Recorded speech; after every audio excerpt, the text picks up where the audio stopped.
a final sign-off from pathologists. During a DA visit to the Charlotte Maclege Hospital in Joburg today, the laboratory service revealed that each pathologist deals with about 40 cases per day out of the 4,000 cases it receives per month. The visit comes after the service denied it had a backlog with biopsy sample testing. However, NHLS Executive Manager Ellis Kabkaits says a shortage of pathologists has contributed to the backlog. To train a registrar takes 4 years, preparing them for Part 1 and Part 2 exams, supervising their research. And at the end of the 4 years, the NHLS proactively recruit these registrars in order to retain them. But what we have found is that 60 to 80% of the registrars who take up appointments as pathologists leave for the private sector within their first year. And so we continue to advertise our 17 posts.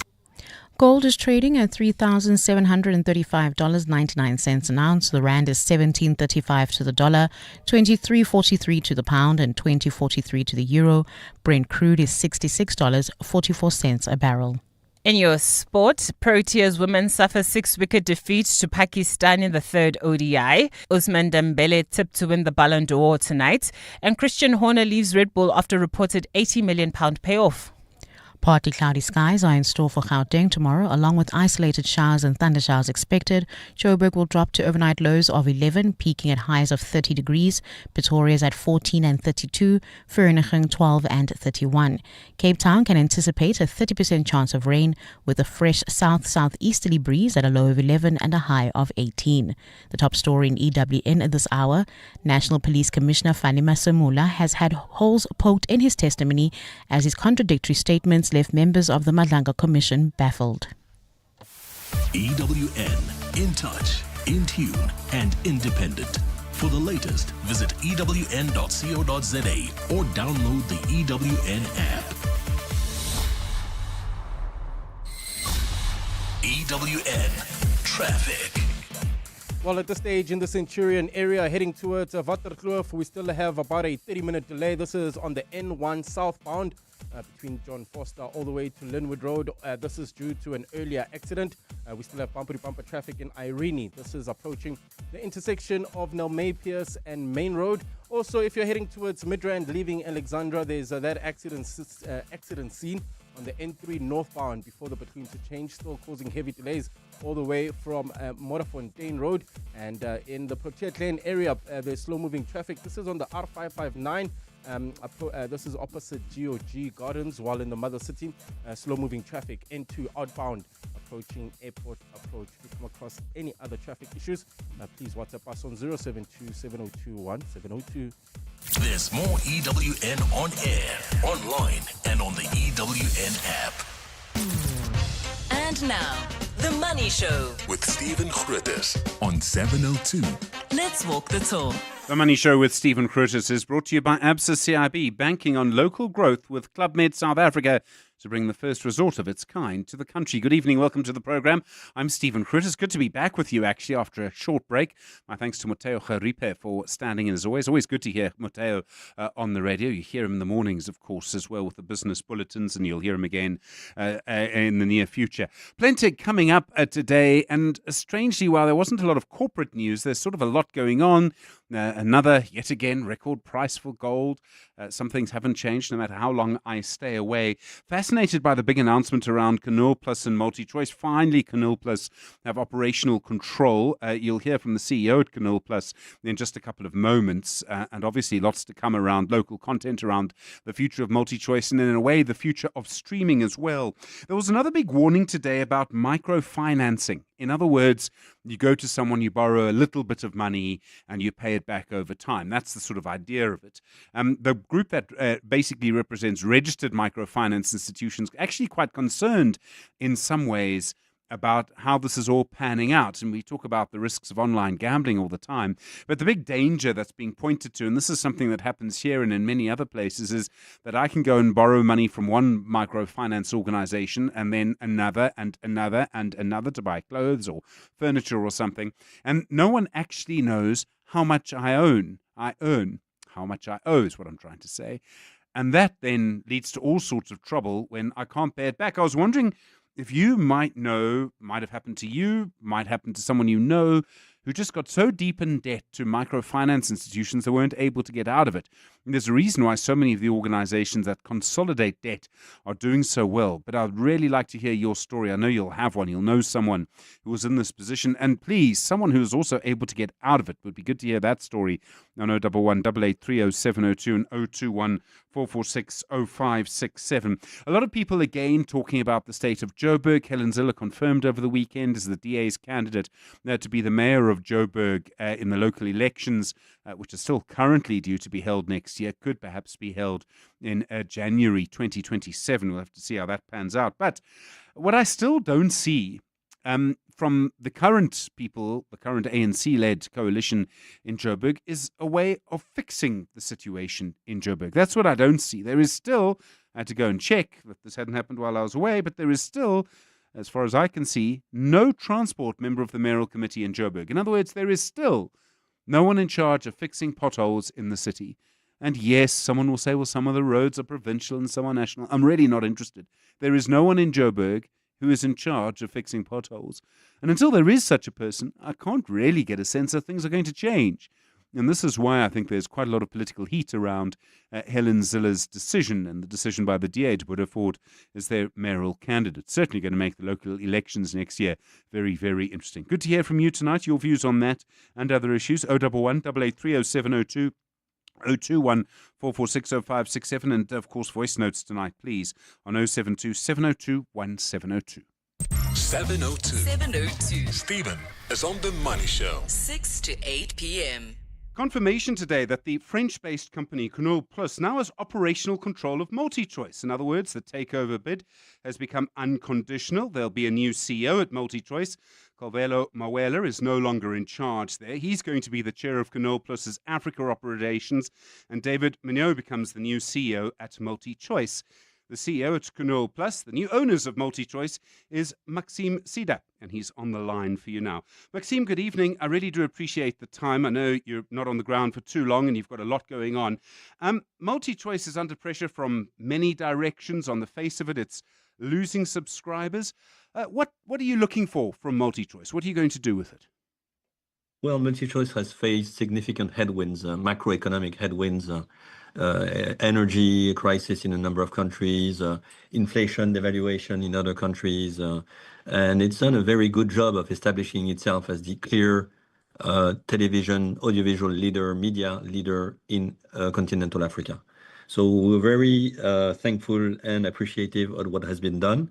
And we think the assets are numerous in terms of content production, in terms of sports, relationships, in terms of brands with SuperSport. I mean, a number of assets are there. What we're going to do is combine these forces with those of Canal Plus to really bring the best of both worlds and the best available content on the planet to African consumers. And we're going to do that all across Africa, since this new company will cover more than 40 million subscribers over 70 countries, 40 of them in Africa. And we'll have 17,000 team members, part of this company. Half of them will be based in Africa. And so we are really set to establish this new company as the absolute best value proposition with the best user experience to all African consumers. And we will join forces and bring the best content from both companies to our consumers all across the geographies. And we intend to do that as quickly as possible. David Mignot, that you mentioned earlier, our new CEO for Africa, will really endeavor to make this a reality for African consumers as soon as this end of year. We will make sure that the value proposition is improved and enhanced. So, I mean, the value proposition is the big thing because there's a hunger for content and entertainment. The trick is to do it at a price that most people in Africa can afford. Yes, you're right. It's about bringing the best content and investing significant amount of money and resources into bringing the best content with the best potential world-class productions. MultiChoice has done in the past, sometimes with Canal Plus, with series like Chaka Ilembe and Spinners. And it's, as you know, the two companies are the leading broadcasters in the world of Champions League, of Premier League, of Formula One, of MotoGP, of rugby, and a number of sports competitions. And the challenge is to bring all of this at an accessible price. we're very, very careful of bringing the full spectrum of content, but also to make sure that the price is as affordable as possible. And this will be necessary for us to grow. As I mentioned, the way forward is growing. And to grow, we need to expand the customer base. And to expand the customer base, we need to have the full spectrum from, the most comprehensive and sometimes high-end offers to the most accessible offers, so that we can have some consumers who don't necessarily have the means to access the high-end offers to still get their fair share of premium content. You have very tough competition. I mean, Disney, Netflix, there are others. They have very deep pockets. They have huge resources. They may, in some markets, even have some advantages over you. I mean, in a way, this is a sort of global fight for a market against very big competitors that you're taking on here. Yes, well, this company, I mentioned the 70 countries, the 40 million subscribers. Now we are one of the biggest non-American company in the world. And I said that the ambition is to be among the top five. 5 billion euros in annual investment in content, which is what this combined company will do, is significant, even by those American standards. And these companies that you mentioned, yes, in a way they are competitors, but mostly to us, they are partners. We buy all of their content. All the American movies, all the American studios have output deals with either Canal Plus, MultiChoice, or both. And as you know, Canal Plus has positioned itself as a super aggregator, which aggregates Netflix, Apple TV Plus, Paramount Plus, and HBO Max into its own platform. So we have rolled out these agreements, and we just rolled out Netflix in French-speaking Africa, and we will continue this strategy. Really, our intent is to make their strength our strength and to leverage their content into our own and to make it, again, as accessible as possible to all African subscribers.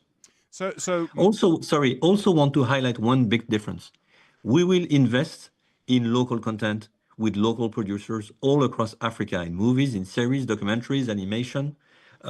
This is a key area for us, and I believe a key differentiating factor going forward.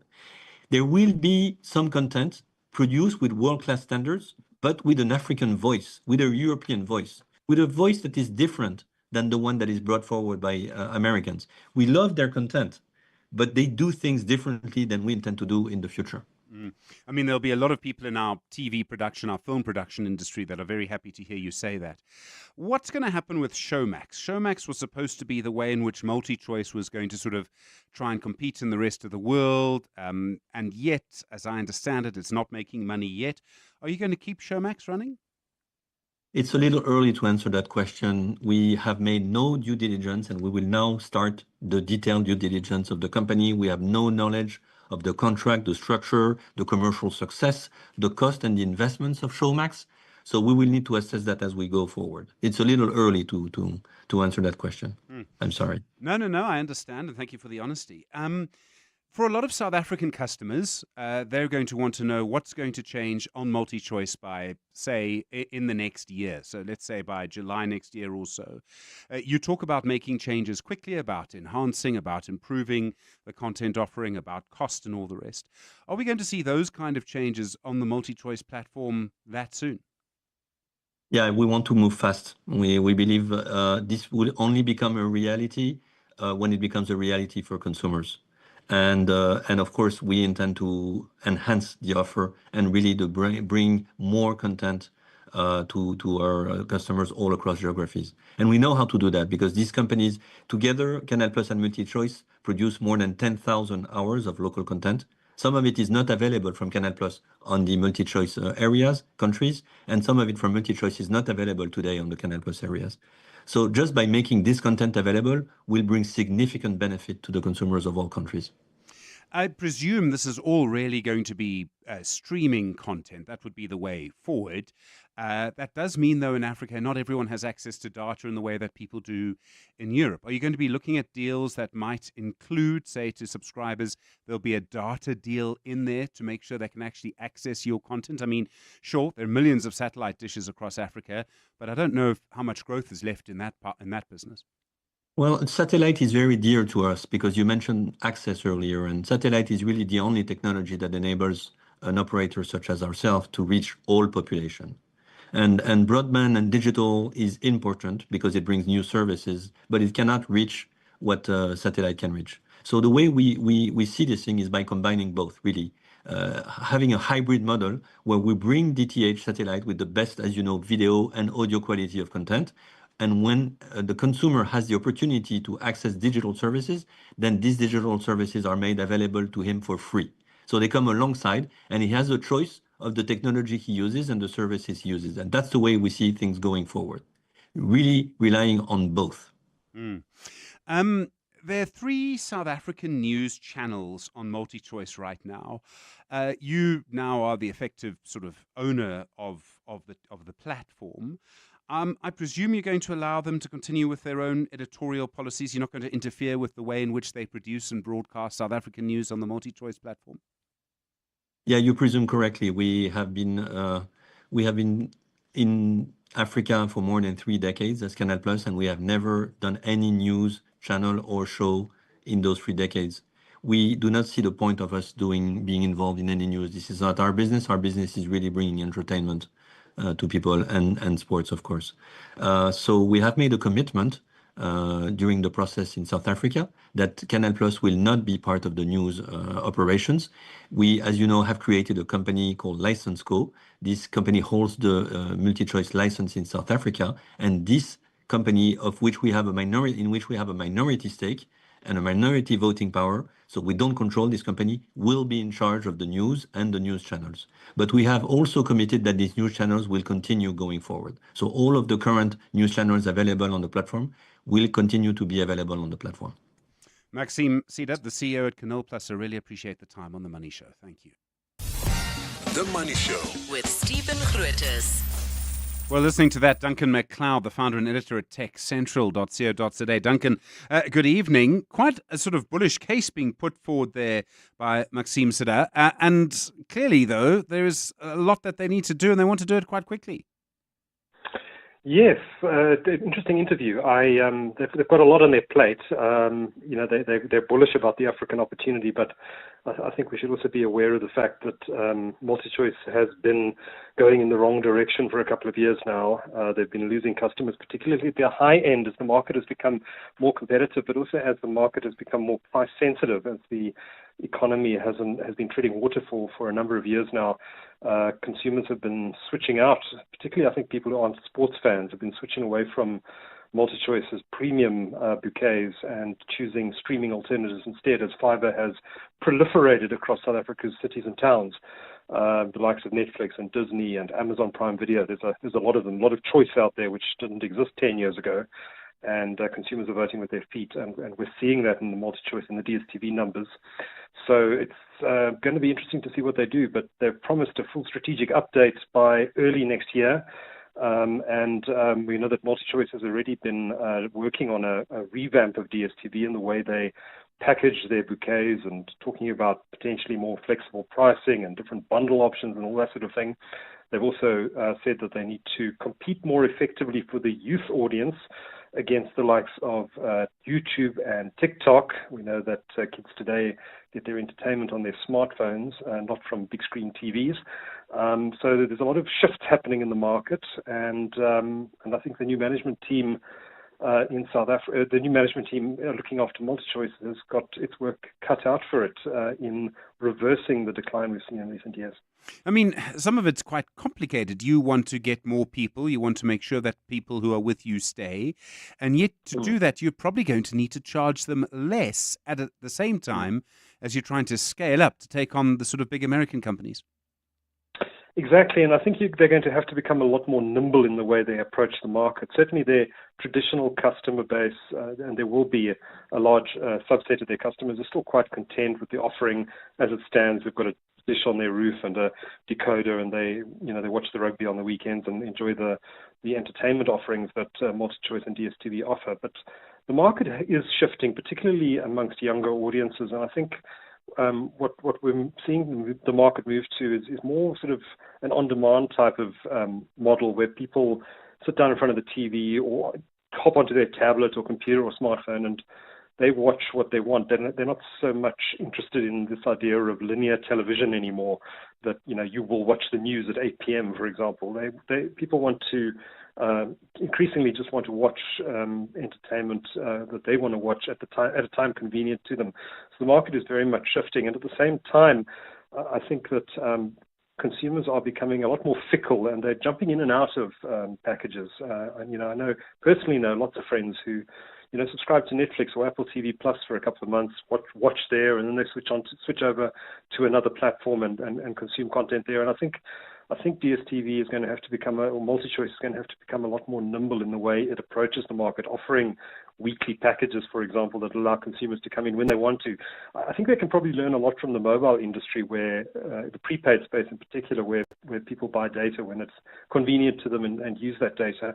I think maybe we need to move beyond the model of, you sign up for MultiChoice and pay a monthly bill, to, okay, I'd like to buy a weekend of entertainment now, and I'd like to include some sport with that and some movies. And I think the company is going to have to be a lot more nimble in the way it offers these packages to consumers. And I think the old way of doing things, where you subscribe to a bouquet and pay at the end of the month, is slowly on its way out. Duncan McLeod, thank you, founder and editor at Tech Central. You with The Money Show, 26 minutes after 6. The Money Show. The markets. Tana Mongwe is a portfolio manager at Macro Solutions at the Old Mutual Investment Group. Tana, good evening. I mean, it's interesting to watch the MultiChoice story. In some ways, depending on how you look at it, there could be a lot of growth. In other ways, they're under pressure. Good evening, Stephen. Good evening to your listeners. I mean, absolutely. I mean, the previous speaker spoke about the pressure that MultiChoice has been under for the last few years with losing subscribers, etc. But, it's interesting. It will be interesting to see what Canal Plus brings to the table. They look like they want to move fast. They've already completed the reorganization. And quite importantly, I mean, they've said that they will, allow local content to remain within local content. And that's, I think, quite material and important. But quite interesting to see what they will do with MultiChoice to actually bring back subscribers and to grow the new way of actually consuming a TV. So bored with this conversation, but so interested in it too. Another record gold price today, and it seems to be pulling platinum up. I mean, that sort of fascinating relationship between the two.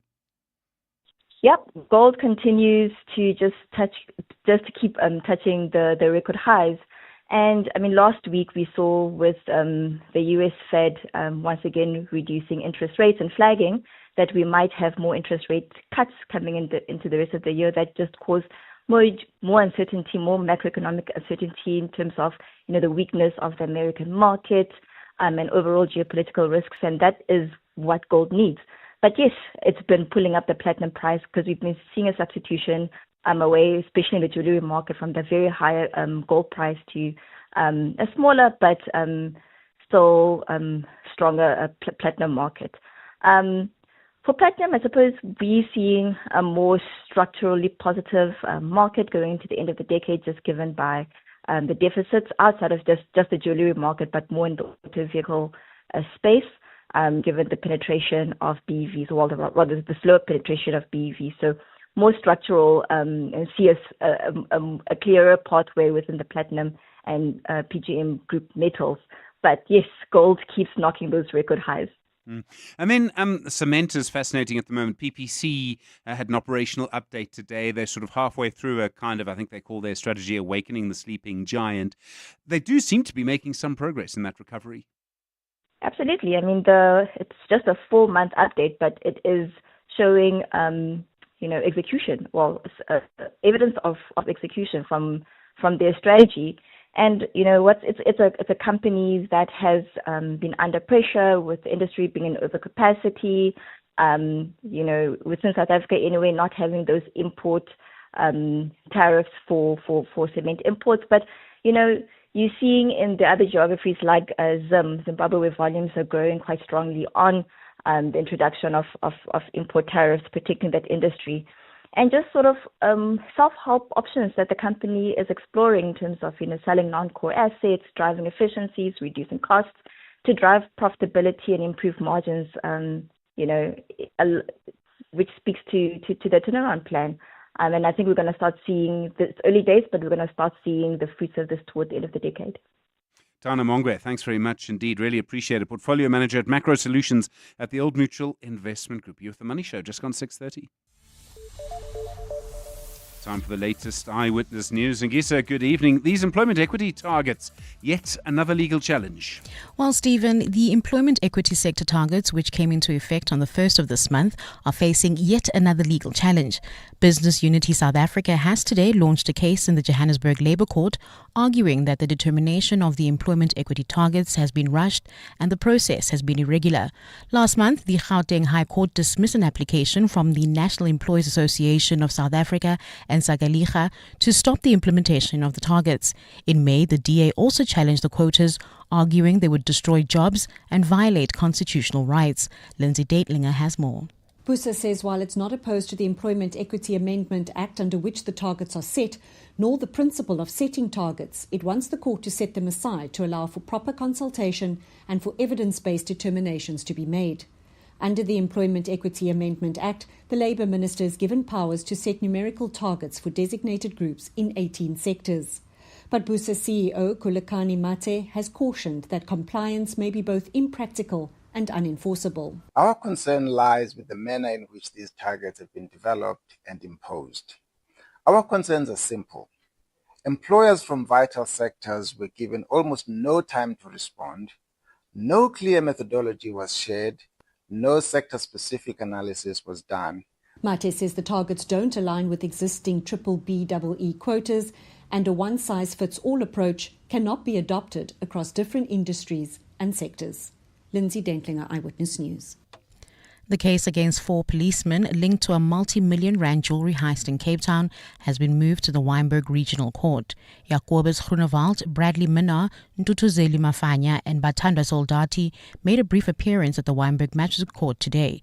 The ex-cops are accused of stealing jewelry worth 20 million rand from a house in Ladatnau more than a year ago. Ntutuzelo Nene has more.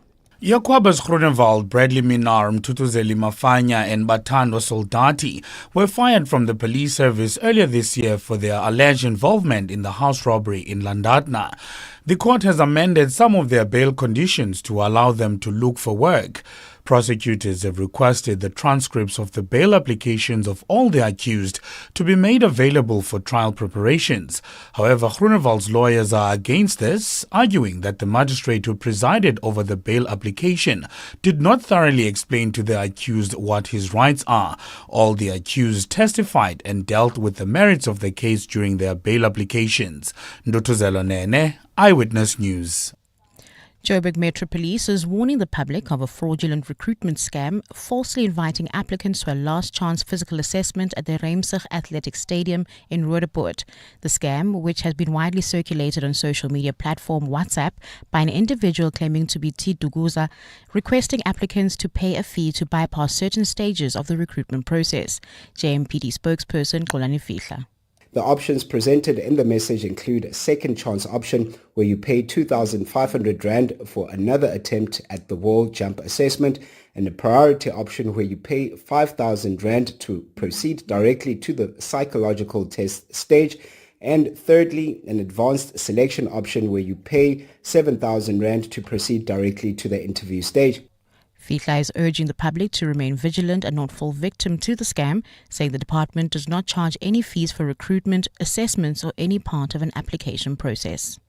All official JMPD communications will come from official channels and will never request payment via informal methods like cash send or e-wallet. And the European Union's cybersecurity agency says criminals are using ransomware to cause chaos in airports around the world.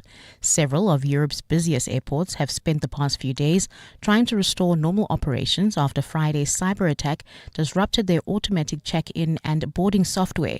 The European Union Agency for Cybersecurity told the BBC today that the malicious software was used to scramble automatic check-in systems. It's not known who's behind the attack, but criminal gangs often use ransomware to seriously disrupt their victims' systems and demand a ransom in Bitcoin to reverse the damage. Partly cloudy skies are in store for Gauteng tomorrow, along with isolated showers and thundershowers expected. Temperatures will drop to overnight lows of between 11 and 14 degrees and highs of between 30 and 32 degrees. Cape Town can anticipate a 30% chance of rain at a low of 11 and a high of 18. The top story on EWN, the employment equity sector targets, which came into effect on the 1st of this month, are facing yet another legal challenge. EWN Traffic. Well, some good news. That accident seen on the N1 northbound in the Centurion area has been cleared and traffic should be back to normal shortly. However, in the Irene area, we still have bumper-to-bumper traffic approaching the intersection of Nalmepius and Main Road. Also in Proteas Lane, we still have slow-moving traffic. This is on the R559 opposite GOG Gardens in the Mother City. Slow-moving traffic. This is N2 outbound approaching Baden-Powell. There's also slow-moving traffic. This is on the N2 outbound approaching Victoria Road. If you come across any other traffic issues, please WhatsApp us on 072-702-1702. There's more EWN on air, online, and on the EWN app. Beyond every boardroom is a story waiting to be written. A story of a business and its potential, of a community that thrives, a hospital that serves, and energy that powers millions of dreams. It's a story that only gets better with a partner that has the expertise and solutions to make it a reality. At ABSA CIB, we are invested in your story, and we invite you to write it with us, because your story matters. ABSA, an authorized FSP and registered credit provider. You've reached in his Renault Duster en route to Dullstrom. This journey is taking to try a sport far more boring than its name might suggest. Fly. Fishing. He'll be in his Renault Duster, which he bought with 40,000 Rand trade-in assistance. Leave it all behind in the new Renault Duster with 40,000 Rand trade-in assistance. Offer exclusive to Renault Financial Services. Product of ABSA. T's and C's apply. Hey, no longer feeling like the man you used to be? The man who has inside jokes with complete strangers. The fact is, 95% of men with low testosterone go untreated. Vitamin High Performance Supplements for men helps recharge energy, regain lean muscle, and reload performance. Available at all good pharmacies and Vitamin.co.za. Vitamin. Don't get older. Get better. Medical care, like music, needs continuity, a steady rhythm and pattern. Patients attended to on time. Medication taken as prescribed. Cut the rhythm, and it falls apart. Right now, global funding cuts are restricting access to healthcare. With your support, Doctors Without Borders can continue to provide medical care to communities worldwide. Because medicine, like music, only works when uninterrupted. Doctors Without Borders. We go there. The Money Show on 702. Monday to Friday, 6 to 8 p.m. 22 minutes to 7 the time. Good to hear from you tonight on 011-883-0702 and 0214460567. Some interesting questions coming through. And I've been thinking a little bit more about artificial intelligence. Every company claims that they're using it. I see Business Live today had a conversation with Hilton Kellner, the CEO at Discovery Bank, talking about how they want to use AI. Essentially, it would, I suppose, replace the idea of a personal banker. I presume to an extent you would give your AI banker instructions. It would carry out the instructions. And all of that to me looks very positive. I can see how it can make things happen more quickly. You can get a lot more done. I just worry who you contact when it all goes wrong, because it's still a human being talking to a machine. And we all know, and I'm sure it's happened to you, that you can make mistakes on your bank. Things happen. Things go wrong. The language is misinterpreted. You put it incorrectly, whatever it is. And I just wonder what you will do when it goes wrong, if there's no human to speak to. I mean, a few companies have over time made it harder and harder for you to actually speak to a human to fix a problem. And then in the end, you just really, the only thing left to do is to speak to Wendy Nola, because it's the only way to actually get a human to respond to your problem. So, I mean, I get the idea. I'm just treading a little carefully. I don't know if you've got an experience on that. Voice notes tonight on 072 702 1702. EWN Sport. So, Kelly, good evening. It's been a while. Are you a big fan of AI? You come across a poem that did it for you? No. Absolutely, I'm not a fan. I just feel like it's just created a dumbing down of society.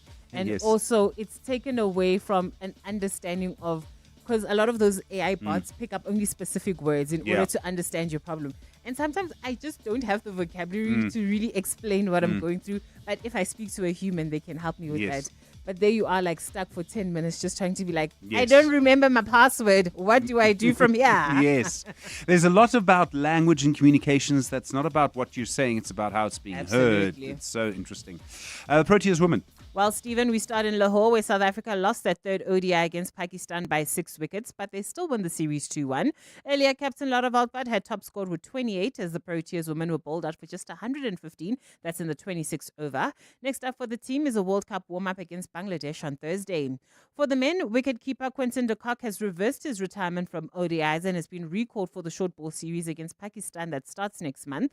Themba Bavuma is rested as he continues his recovery from a calf strain, and in his absence, Aiden Markram will lead the side. Shukri Conrad has welcomed the return of de Kock, who hasn't played for the Proteas in any format since the 2024 T20 World Cup final. No, it was quite interesting when we got to Australia, in the middle of the night, we got to Darwin and just put my head on the pillow at about 2 a.m. when my phone rang, and it was Quinny. And I chatted for a bit, and I said I'd come back to him in a couple of days and chatted to a few people, and the rest is history. Great to have him back on board. The South African Football Players Union has slammed Siwelele for what they regard as their disrespectful and reckless behavior towards the contracts of professionals in local football. On Sunday, their chairman, Kevin John, announced the departure of experienced administrator Stan Matthews, along with assistant coach Audrey Aronsa, while several players have also been released. We've put a policy in place that requires us only to fly when traveling above 600 kilometers. We'll sometimes make exceptions when there are too many fixtures in a week. But unfortunately, in order to run a sustainable team, these are the choices that we are going to have to make. We're not in this for a profit, but we're not in this for a loss either. We seek to create a sustainable team that will be here in the next 10 years to come. And the world's best male and women's players will be crowned this evening with the Ballon d'Or Awards scheduled to take place in Paris. PSG forward Ousmane Dembele is tipped to hold off Barcelona sensation Lamine Yamal to win the men's prize, having led the Parisians to a maiden European title. Antia Bonmattia could win a third consecutive women's prize. That's after she was named player of the tournament at the UEFA Women's Euros back in July. Tola Gelimganga, Eyewitness News Sport. When captains of industry gather to discover how AI and other exponential technologies can future-proof their organizations, they'll find out what matters most at the Stellenbosch Business Institute C-Leader Summit. Global thought leader Dr. Vivian Ming will challenge you on what it means to lead an automated world by unlocking the full power of human intelligence in the age of AI. Join her and other thought leaders by visiting sbinstitute.co.za to book your seat at the Stellenbosch Business Institute C-Leader Summit, 2nd of October at the Forum in Bryanston. Stellenbosch Business Institute, beyond a business school. So, Taryn, you've just graduated cum laude, but nothing says you're a genius quite like selling your car to We Buy Cars. Absolutely. My car was an 18th birthday present, and it's time to move on to something a bit more mature. So where did you hear about We Buy Cars? All of my friends are using We Buy Cars. I would have had legit FOMO if I hadn't used them. And it was so quick. I did it on my laptop while sending around my CV. Smart move, Taryn. Graduated and upgraded. We Buy Cars. Geared for success, geared for you.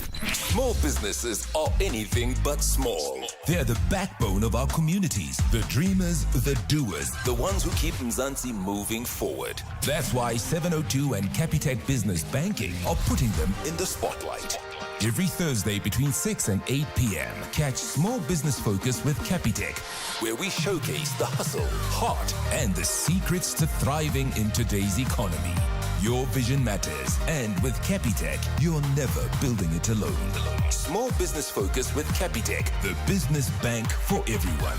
Thursdays between 6 and 8 p.m. on 702. Capitec Bank is an authorized FSP 46669. The Money Show with Stephen Grootes, live on 92.7 and 106 FM, streaming on the Prime Media Plus app and DSTV channel 856. Well, you heard the conversation a little earlier about the future of MultiChoice. What for you would make you choose one streaming service over another? I think for most people, it is simply about content. Price is a factor. They're all priced sort of roughly in roughly the similar sort of space at the moment, I suppose, depending. But what for you has made you choose the streaming service that you're using at the moment? Be good to hear from you on that this evening. The launch today of a new renewable energy company. It's called Anthem. It's the result of a merger between the Ideas Fund, the Mahlako Energy Fund, and Nor Fund. The company says that they will be able to drive investment in green energy in Southern Africa. The CEO at Anthem is James Cumming. James, good evening. I really do appreciate your time. So you've created this company from these funds. What are you planning to do? How are you going to drive renewable energy investment in Southern Africa? Hi, Stephen. Thanks for having me. Yeah, well, the formation of the business is actually the coming together of established entities in the renewable space, African Clean Energy Developments, which was formerly a delivery and development platform standing alone, and our sister company, Eames Africa, which was an asset management company running the plants that we would develop and deliver. And so together we have put the component parts into a single entity. It's called Anthem, and as you mentioned, those are the shareholders in this new platform.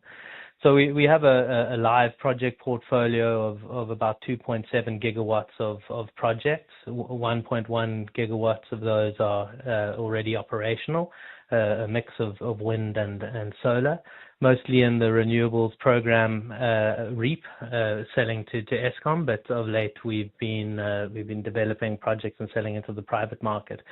And we've got some presence in Eswatini, and we plan to continue doing what we've been doing. We're building 450 megawatts of projects, and we're going to be closing more than that in the near term. There's still, it seems to me, bizarrely after all this time, a little bit of policy uncertainty in the sort of private market space. Yes, NERSA, the energy regulator, has given trading licenses to certain companies. Eskom's gone to court to try and stop them. Is that going to slow you down at all, the fact that policy is still not as certain as really it should be by now? We like to think you can't fight common sense. The country's got to transition away from coal. That fleet will be decommissioned over time, but we've got to do it slowly. We've got to do it in a considered way. And I think one of the key things Anthem is about is working as a collective and making sure we engage with government and Eskom and the regulator in such a way that we do it in a considered fashion.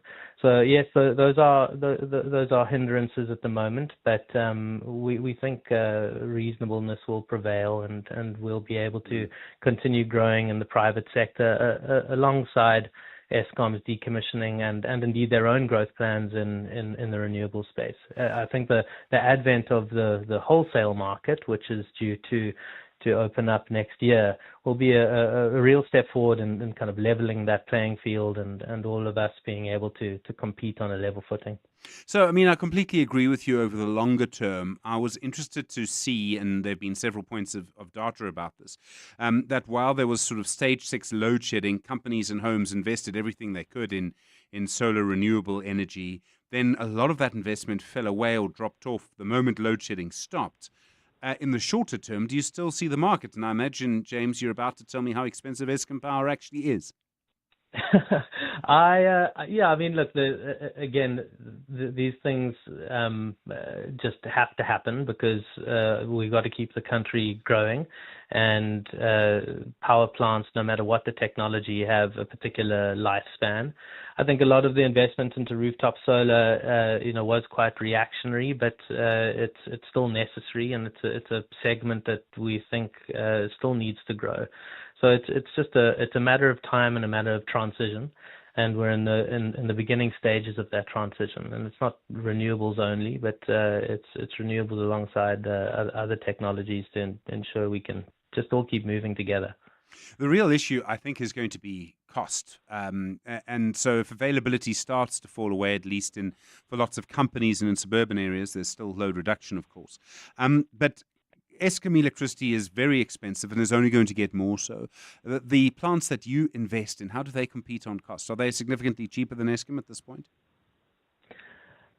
I mean, these are sensitive commercial matters, often privy to PPA confidentiality, but typically we're able to beat conventional power, yes, both in solar and in wind. And we're even seeing the competitiveness of solar and BESS become more attractive. Again, it's about the time of day you're looking to deliver this power, and when you're competing with base load relative to the demand. But no, it's competitive power. It's no longer alternative. We're in the mainstream. It makes economic and environmental sense.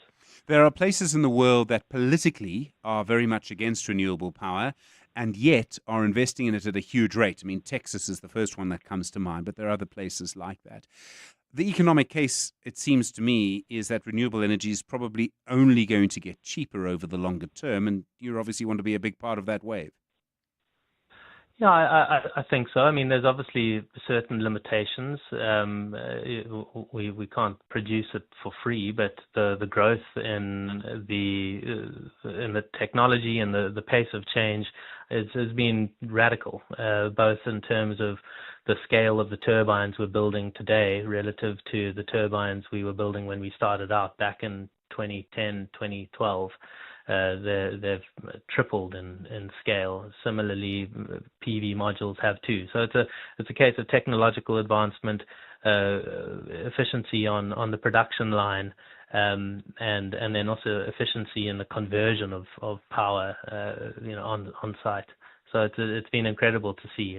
We almost can't keep up, even with the permitting we're doing. We keep permitting larger and larger development envelopes, we call them, so sort of tip heights and blade lengths and tower heights. And by the time the project comes closer to construction, they take a long time to develop, yes. It's often the case that we're having to go and re-look at the permits we applied for a few years prior because the technology has advanced so much. And that comes with a lot of cost saving too, which is fantastic for the general public and also obviously the private power users we're selling to. We sell to the likes of Sasol, Sibanye, Rio Tinto's Richards Bay Minerals. James Cumming, thanks very much indeed. The CEO at Anthem, 8 minutes now to 7.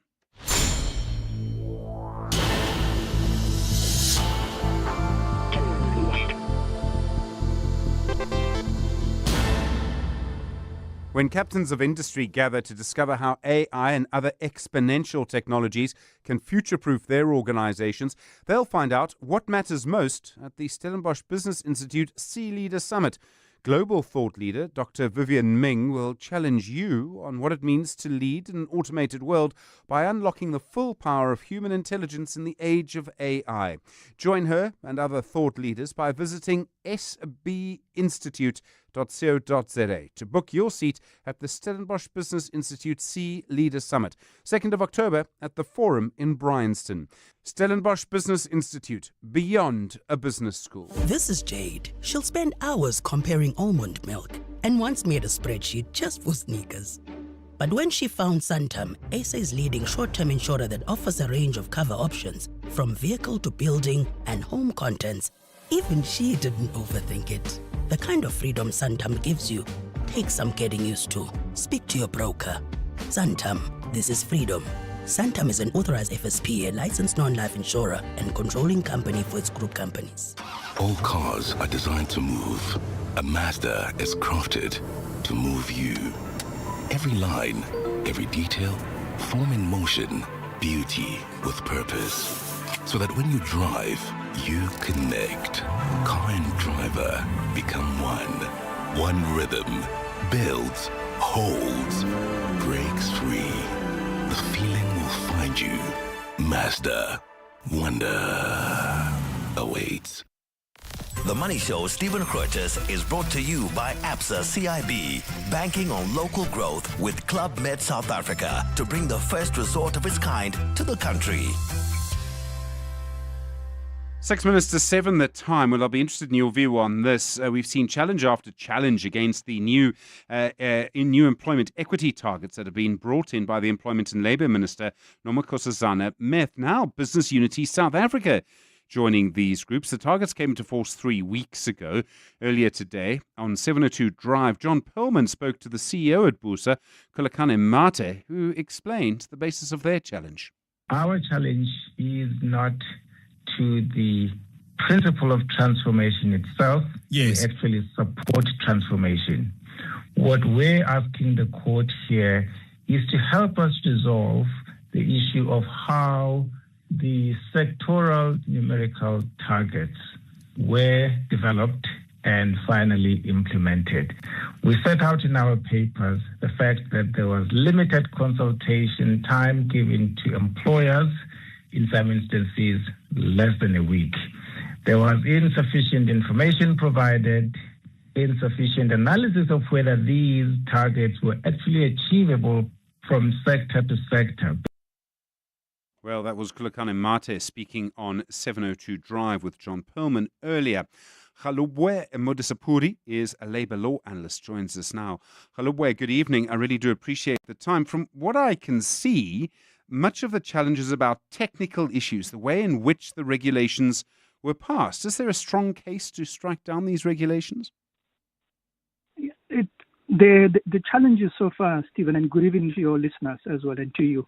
The challenges look very technical because I think this is the third challenge on the record. The first one was the DA one, which still has a judgment pending. The second one, I think, was with Nias and Sakelinga, which was an urgent one. And the judgment came out and it was lost on a technical issue as well.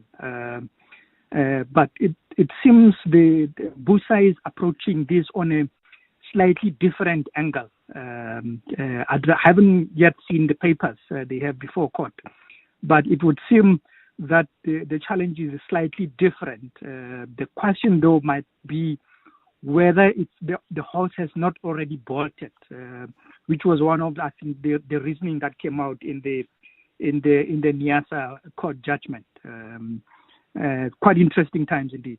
Well, I mean, I was slightly surprised that BUSA, of all people, would go to court, after the case, after they were brought in. Everybody knew when they were coming and everyone knew what they would be. That's exactly the question around whether or not the horses, it's too late that the horses already bolted or not. And what's interesting is that they're taking the case to the Labour Court, whereas the DA and the Niasa's cases have gone to the High Court in Pretoria. So it will be very interesting to understand, in addition to their timing, but also understand their reasoning for taking the matter to the Labour Court as not elsewhere, over and above, not taking it earlier than right now. As I understand the law and the constitution on this, government has the right to legislate for employment equity, to institute affirmative action. There are other cases around quotas. Some of those have seen government regulations or laws being struck down. How far can government go in enforcing what, if I've understood it correctly, in this case is the word targets? It seems to me that there are two or three issues at the heart of this. The first one, which is probably the angle that the DA was coming from, was that the matter is about setting quotas. And the argument was that quotas are by law not permitted.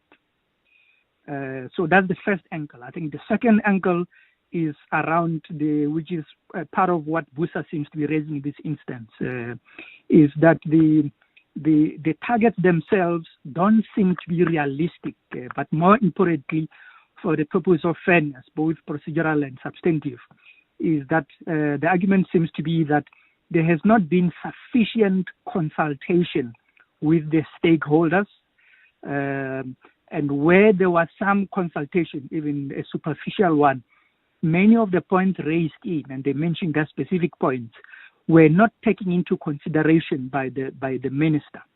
And therefore, the argument seems to be that there was a rush to set the targets, and the targets are not realistic. So that's the second argument, the line of attack that seems to be on this case. And I think the last one is around whether or not the targets are realistic and achievable. And just maybe to mention one quick example of this, I was consulting with a client in the last 2 weeks, and one of the questions he raised was, I don't know how to deal with the new Employment Equity Act. I've always supported it in my previous careers across big corporates. Now I run a small business that employs no more than 500 employees. 3 of the people on the management team are also shareholders. Now, do the targets mean that I have to get rid of them because they have a specific profile? I have to get rid of them in the next 5 years or not? So there's a degree of uncertainty about what the target set actually means sectorally. And I think that's one of the issues. And the question then is, how exactly is it put before court for proper ventilation as argument to then address the issues? There's going to be a big fight, I suspect. It's going to go on and on. Galubwe Modasapuri, thanks very much indeed. Labour law analyst, you with The Money Show, 7 o'clock. This is EWN. Good evening, I'm Zingisa Chirwa. The South African Police Service has identified some of the country's most notorious organized crime suspects as the Big Five. National Police Commissioner Fani Masemula told the Madlanga Commission of Inquiry in Pretoria today that certain senior officers are suspected of having links to the group. Testifying before the commission, which is investigating allegations of police corruption, Masemula confirmed that names are attached to the Big Five but has yet to reveal their identities. The report included the identity of senior SAPS officers who are associated with criminal syndicates and or who are advancing or protecting the interest of what's called Big Five within the law enforcement criminal justice system. What is this Big Five? Is people that are involved in criminal syndicates. For live updates on the Commission, visit ewn.co.za or watch live proceedings on our YouTube channel. In the Western Cape, the Elsies River community are calling for more resources in the area following the brutal murder of a teenage boy on his way home from school. 14-year-old Bradwin George was shot multiple times in the head by 6 suspects on Friday last week. Baldwin's murder comes amid ongoing shootings in the province, which have left more than 800 people dead in the last year, among them 300 children. Carla Peterson has more. The Western Cape Education Department says 82 school safety officers have been deployed to schools in crime hotspot areas. Spokesperson for the department in the provincial legislature, Peter Johnson, says more than 100 law enforcement officers are part of the team. These officers are helping to curb school-related crime. The Democratic Alliance welcomes this joint effort with the City of Cape Town, ensuring children can learn without fear. Elsies River Safety Initiative spokesperson Imran Mukadam says more can be done to protect learners walking to and from schools. We used to have a project which we call the Walking Bus. They were very successful between 2016 and 2021 when funding was stopped for this project. Mukadam says increased community participation in safety initiatives will make a difference if properly supported by government. Carlo Peterson, Eyewitness News. The National Health Laboratory Service says it's aiming to get digital pathology early next year to help deal with the backlog in diagnosing cancer patients. Earlier today, the DA visited Charlotte Maxeke Hospital to meet with the specialists who told the party that the backlog figures currently sit at almost 14,000. They say a shortage in staff members has put further strain on the system. Jabulile Mbata has more. The National Health Laboratory Service says some pathologists have chosen to go to the private sector for better pay, leaving public facilities with a staff shortage and a backlog. Its CEO, Kollega Mlisana, says the lab has asked the private sector to assist in processing outstanding lab work, but it's an expensive exercise. She says they want to now implement a policy that instructs pathologists to work for at least 2 years in the public healthcare sector after graduating. Mlisana says they're also looking into digital pathology, which allows for samples to be digitalized and the results accessed across the country. Once the work is prepared, it's on slides. Those slides get captured digitally, and any of our histopathologists across the country can review that work and send it out. She added that she hopes that with the new technology, specialists will be discouraged from leaving the public sector. Jabulile Mbata, Eyewitness News. And the Higher Education Portfolio Committee has written to the Public Service Commission requesting its intervention over Minister Puti Manamela's appointment of administrators to oversee 3 sector education and training authorities. The DA has also written to the Commission for it to guide Manamela on the appointments that have been rejected by most members because some are implicated in alleged wrongdoing. Manamela appointed the administrators to turn around the services SETA, local government SETA, and the construction SETA last month. Babalondense reports. Puti Manamela appeared before the committee on Friday to explain his decision to put the SETAs under administration. While Manamela stood by his decision, the committee remains concerned about the recruitment of the administrators and what it calls contradictions on the release of a forensic report into the affairs of the SETAs. Manamela says the administrators were identified through headhunting of suitably qualified and experienced candidates. But committee member Karabo Khachau has written an open letter to Commissioner of the Public Service Commission, Professor Somadoda Fikeni, calling on him to intervene. Requesting that he guides Minister Manamela's compliance with the values and principles of Chapter 10 of the Constitution of the Republic of South Africa as a matter of urgency. The committee says Manamela must strengthen the department to avoid yet another problem on the SETAs and their continued mismanagement. Babalondense, Eyewitness News. On the financial front, gold is trading at $3,735.97 an ounce. The rand is 17.35 to the dollar, 23.43 to the pound, and 20.43 to the euro. Brent crude is $66.44 a barrel.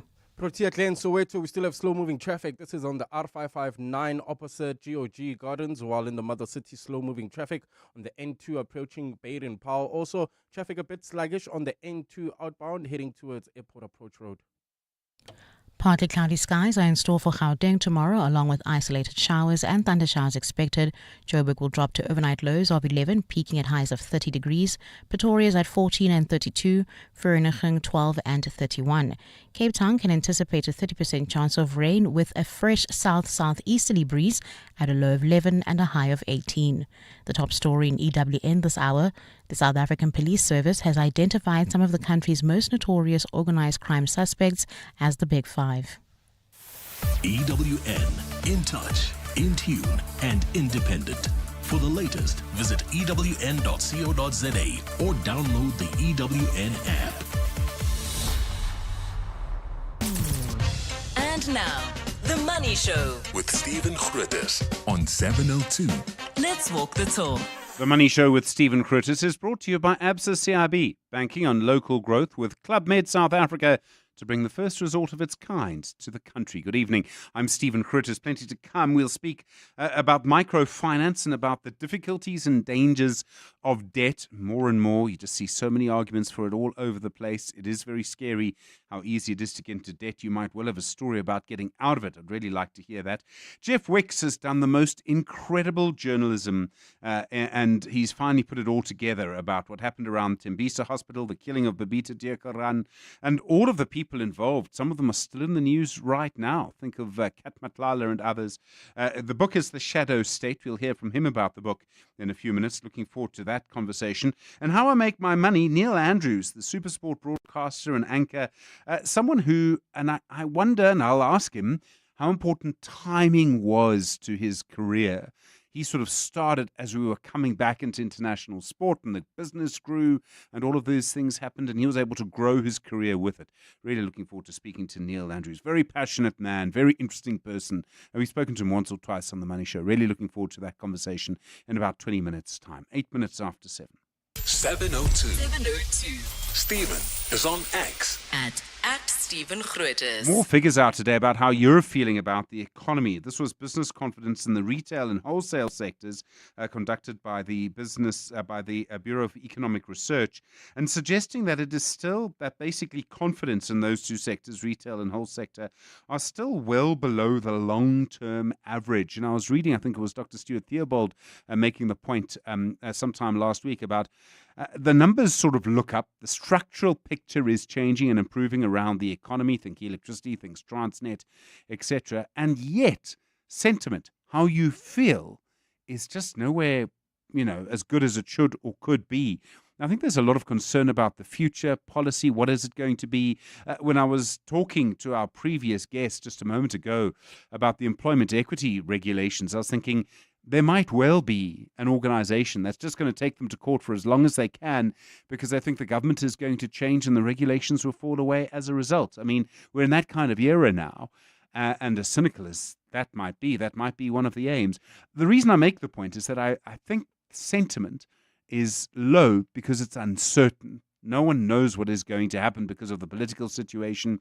And more we're going to hear that phrase, I'll whisper it for now, what happens when Cyril goes? No one knows. And that's one of the issues that people are talking about. And I use that phrase, of course, because that's what people say around the braai. But no one knows what's going to happen when President Ramaphosa leaves. And I think that's one of the issues that's holding sentiment back at the moment. I'd like to know how you're feeling on 011 883 0702 021 446 and 0567, and of course voice notes tonight on 072 702 1702. The Money Show on 702.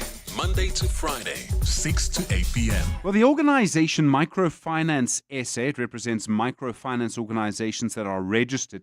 They're calling for more responsibility from groups that offer what I suppose you would call buy now, pay later products. And they're concerned that more and more people are falling into debt and have no way of getting out of it. Leonie van Pletsen is the CEO of Microfinance South Africa. Leonie, good evening. We all know how dangerous this phrase is, buy now, pay later. What have you noticed that's changing in the market? Yes, thank you so much for the opportunity. I think there's a huge difference between a lay-by and a buy now, pay later product. So basically what you do is you go into a store or you go online and you purchase a product which you get immediately, but you pay it off in different installments. Now, the association, we welcome innovation, we welcome new financial products. However, what is concerning for us is the unrecorded debt exposure from the consumers. So this debt is not uploaded on the credit bureaus, which leaves other credit providers blind when they are offering credit. And there's also some consumer protection gaps. So unlike regulated credit under the NCA, BNPL providers often have limited obligations for affordability checks or disclosure of risks. So what we're seeing now is over-indebtedness, systemic risk, and we are just calling on regulators and on these buy now, pay later providers to work with the association to get to something sustainable. Are you seeing new entrants to the market, or is it new sort of buy now, pay later products? I mean, what's leading to this particular moment? So I think the buy now, pay later products are exploding, just to say it the best I can. More consumers are using this product because they can't get access to legal credit where they have to do affordability or a credit check. So this is actually, it operates outside of the National Credit Act, and this is where consumers will get credit that don't usually, afford the credit within the regulated space. So we are seeing, consumers stacking up these products and then having difficulty to repay other credit providers, and they would rather pay these BNPL products.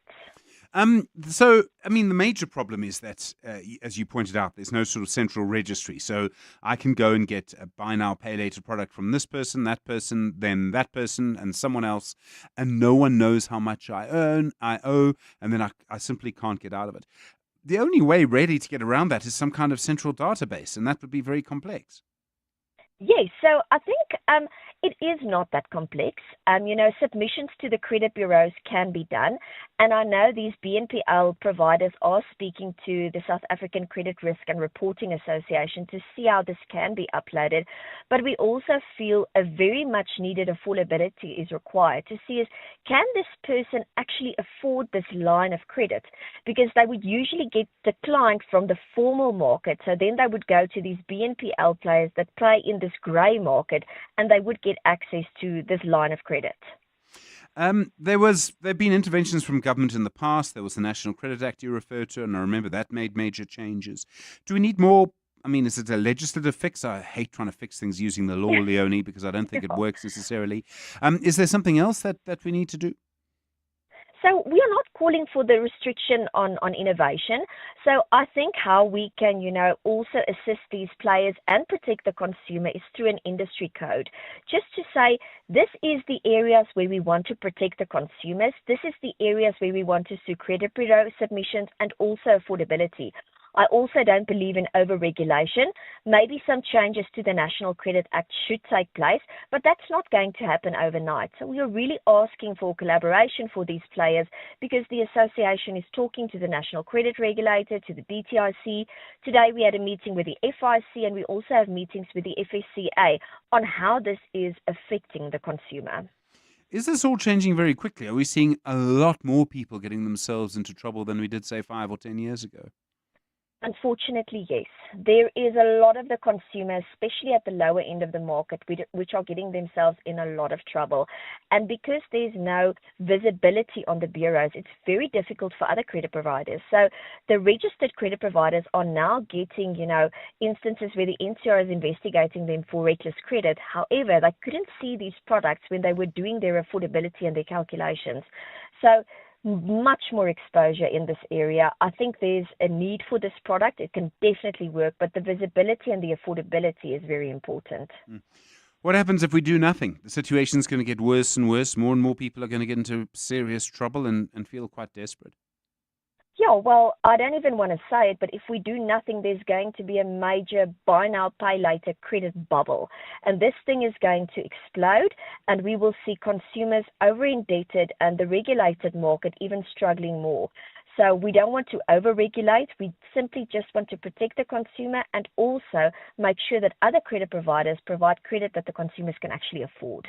Are there examples of countries that have been able to not crack down, but just control this or regulate this in a sensible way? They've been able to keep the market going, retain the ability to allow innovation, and at the same time make sure that people are protected. Yes, we've had meetings with the Australian regulator, and they took us through their whole process on how they've done it. They've shared the changes in regulation that had to be made and also the industry code. So while we are waiting for the regulations to change, what these providers can sign with the industry to make sure that the consumer is protected. So there has been a lot of success stories, and the reason why there are success stories is because they saw how this could go south very quickly. And because the take-up is so high, it is important that we do something as soon as possible. Thank you very much indeed. Leonie van Pletsen is the CEO of Microfinance South Africa. Beyond every boardroom is a story waiting to be written. A story of a business and its potential, of a community that thrives, a hospital that serves, and energy that powers millions of dreams. It's a story that only gets better with a partner that has the expertise and solutions to make it a reality. At Absa CIB, we are invested in your story, and we invite you to write it with us, because your story matters. Absa,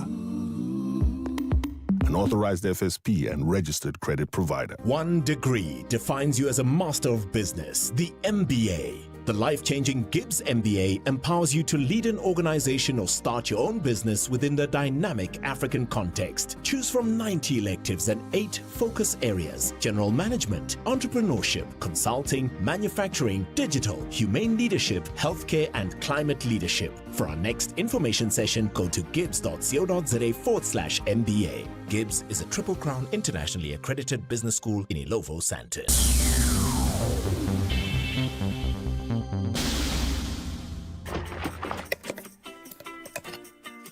Every wall tells a story. Now yours can be told with elegance, resilience, and colors designed to last.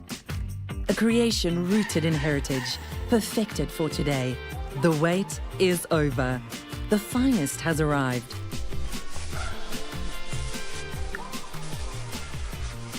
Discover the finest, only at Chamberlain. Chamberlain, famous for hardware since 1903. Save more on the brands you love at Dis-Chem. Stay fresh and confident all day with 2+1 cheapest free on any 150ml Shield deodorants and 50ml roll-ons. And treat your hair with our fantastic 2+1 cheapest free on any Tresemme hair care products. Plus, enjoy 2+1 cheapest free on any Lifebuoy products. T's and C's apply. Don't miss out. Offers valid until 19 October. Only at Dis-Chem. Better health starts here. The Money Show. Business Books. Well, one of the most important pieces of reporting that we've seen in our country, really in the last decade, has been, well, it started with what was happening at Tembisa Hospital, the corruption that occurred there during the pandemic, and it now includes people who are in the news at the moment. Morgan Malmela, Kat Matlala, and in some ways, the former Police Minister Becky Cele. It's a very complicated picture, and the person who's done more than anyone to investigate, put it all together, is Jeff Wicks, the investigative journalist, and he's now put it all together in a book called The Shadow State. Jeff, good evening. I really appreciate the time. It's an incredible story that you've reported on. It's been incredible reporting that you've done. When you started investigating, and I suppose for many of us, the story started with the killing of Babita Deokaran, is that what started it? Did you realize then how big all of this was? Hi, Stephen, and thank you so much for having me on. Yes, the story started when Babita Deokaran was assassinated on the 23rd of August, 2021. And the second part of that question, no. I could have never even fathomed that it would even be half as big as it's become. But I think in death, Babita has become really an icon for whistleblowers and also become emblematic of what a real civil servant should be, someone who's not willing to bow to pressure and to stand up for what's right. And it informs our democracy in many ways, and her life has become bigger than the person that she was. This is going to be a slightly strange thing, but one of my memories of the sort of Gupta era, or the state capture era, was when the Guptas landed at Waterkloof. That just explained something. And one of the, it sounds like a silly detail, but around Tembisa Hospital was the skinny jeans, that they were buying skinny jeans during a pandemic. It was a silly detail, but like the Gupta landing, it explained what was going on. I don't know if that makes sense to you, but I mean, I wondered if that was kind of a moment that crystallized for many people how bad this really was, how bizarre it was. I totally agree with you. I think so too, and I often think back to listening to the then suspended Tembisa Hospital CEO Ashley Mthunzi on Radio 702 trying to defend this purchase. And I mean, really spending R500,000 on children's clothing in the height of a pandemic just really sort of underlines the depravity of all of this. And when you sort of take stock of the hospital manager's defense at the time, which was, no, it was merely a clerical error, it's actually more jarring, because how can anyone process a purchase order that is listed with skinny jeans and on his version at the time should have been sutures? Yeah, and then his wife, who runs a trade union, tried to defend him. I mean, it was an astonishing thing at the time. How difficult was it to get all of this information together? I was watching your reporting on News 24, watching it very closely, and I was amazed at the detail of it. And clearly, and I don't know how, and Jeff, I'm never going to ask you your source, you know that. But clearly you had access to the most interesting and important financial information that allowed you to piece it all together. Yeah, well, I think the getting access to her cell phone and laptop, or at least the forensic image of those devices, it really broke the story open for us. I mean, we were chasing dead leads for months. And then when we got our hands on those gadgets 7 months after Babita was murdered, and we had them forensically examined, and this is all narrated in the book, so anyone who reads it will understand exactly how I got my hands on these. And once we had those, we had a trove of 60,000 Gauteng Health emails with all the ledgers, an unimpeachable record of evidence that they themselves could not deny the veracity of. And you know, the key or critical moment for me was the couple of seconds when we finally found Babita's report, which he'd filed into anomalous spending at Tembisa Hospital, freezing 100 million rand in outgoing payments, and then calling for a forensic investigation. The report that she filed 3 weeks before her murder, and likely the document that got her killed, and which informed all of our reporting and ultimately the book. So many of this involves people that we're talking about now. I mean, it gets quite messy and complicated, but I mean, Kat Matlala seems to be involved. We have this huge inquiry underway now, which is linked to him and Senzo Mkhunu and all the rest. I mean, the story's not over yet by a long chalk, by the sounds of it.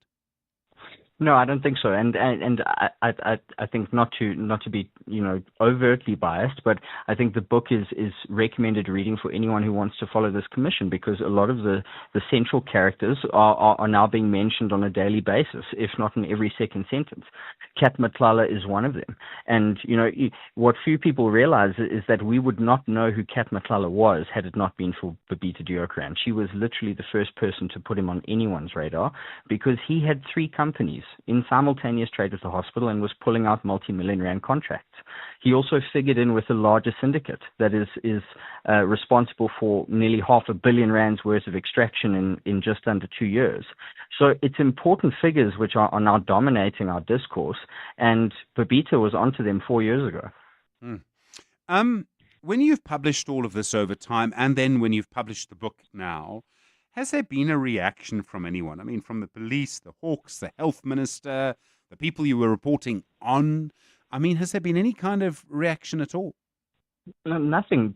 I mean, we pursued that entire project, and we were aggressive in our reporting. We went as far as saying this raises serious concerns about cover quoting and bid rigging and money laundering.